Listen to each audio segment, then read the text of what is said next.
Yankai trébucha, sa vision brouillée par la brume blanche tourbillonnante. Il était perdu, à la dérive dans un océan de néant. L'air était lourd, épais d'une menace invisible. Une douleur aiguë et lancinante explosa dans sa tête. Ce n'était pas une douleur physique, mais quelque chose de plus profond, attaquant son âme même.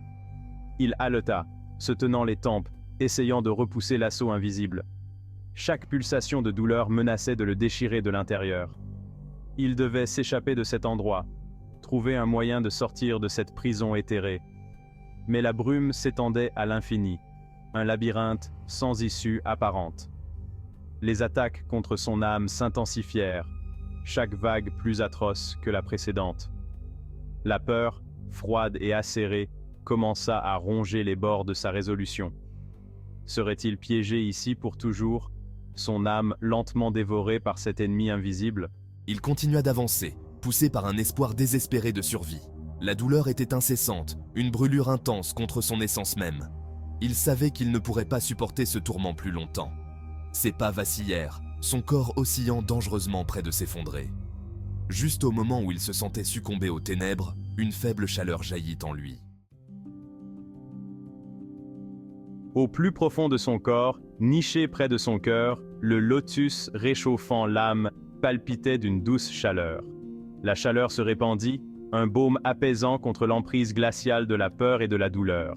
C'était une bouée de sauvetage dans un océan de tourments, un murmure d'espoir au milieu des ténèbres envahissantes. À chaque pulsation du lotus, les attaques atroces contre son âme diminuaient. La douleur, bien que toujours présente, perdit de son tranchant, devenant une douleur sourde qu'il pouvait presque supporter. Le lotus réchauffant l'âme, un trésor légendaire, révélait son pouvoir miraculeux. On disait qu'il possédait la capacité de réparer une âme brisée, de la protéger du mal. Maintenant, il ressentait ses effets légendaires de première main. La chaleur s'intensifia, se répandant dans ses méridiens, un feu réconfortant contre le froid mordant de la brume. Il s'accrocha à cette chaleur, à l'espoir qu'elle offrait. La brume blanche sembla s'éclaircir légèrement, comme si la lumière du lotus repoussait les ténèbres envahissantes. Il pouvait sentir une présence dans la brume, une force attirée par le pouvoir du lotus. C'était une présence hostile, remplie de rage et d'un désir de consommer. Il savait qu'il n'était pas seul dans ce plan éthéré. Une silhouette commença à se dessiner dans la brume, prenant une forme féminine. C'était Chixue, ses yeux brillants d'une fureur glaciale. Elle se déplaçait avec une grâce froide, sa présence rayonnant d'une aura glaciale qui lui donna des frissons dans le dos. L'air crépitait d'énergie, un mélange volatile de glace et de feu qui témoignait de son immense pouvoir. Tu oses voler ce qui me revient de droit. Sa voix, acérée comme de la glace brisée, transperça la brume. C'était un être d'une puissance immense, sa colère palpable, son intention claire.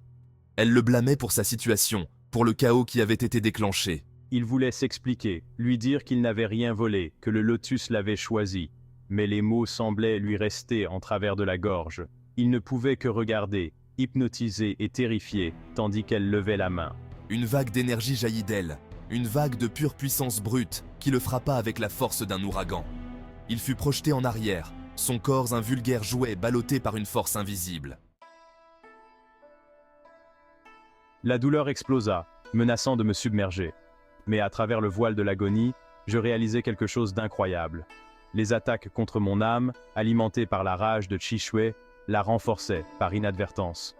Chaque explosion de son pouvoir, destinée à me briser, tempérait au contraire mon âme comme l'acier dans une forge.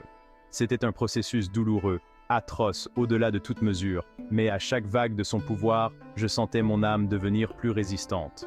Le lotus réchauffant l'âme, sentant l'opportunité, pulsa avec une vigueur renouvelée. Il puisait dans l'énergie environnante, l'essence même du pouvoir de Chixue, et l'utilisait pour nourrir mon âme. J'étais pris dans une tempête, un maelstrom d'énergie conflictuelle, et pourtant, je tenais bon. Je ne faisais pas que survivre, je prospérais. Il comprit alors. Il était destiné à endurer cette épreuve. Il était destiné à faire face à la colère de Chixue, non pas pour la vaincre, mais pour absorber l'énergie de ses attaques, pour l'utiliser afin de tempérer sa propre âme. Toute cette épreuve, cette lutte pour la survie, était un creuset d'où il émergerait plus fort. J'ai cessé de résister. cessé d'essayer de me protéger des attaques de Shishui. Je me suis ouvert à la douleur. Je l'ai embrassé comme un sculpteur embrasse la chaleur de la forge. J'ai accueilli chaque explosion de son pouvoir, la canalisant à travers le lotus réchauffant l'âme, la sentant affiner et renforcer mon essence même. Shisui rugit, sa fureur s'intensifiant alors qu'elle sentait son changement. Elle ne pouvait pas comprendre ses actions, sa volonté d'endurer une telle agonie. Elle redoubla d'efforts, déversant de plus en plus de son pouvoir dans ses attaques, déterminée à le briser. Mais à chaque assaut, Yang Kai devenait plus fort. La brume blanche qui les entourait tourbillonnait plus vite, reflétant la bataille qui faisait rage dans ses profondeurs éthérées.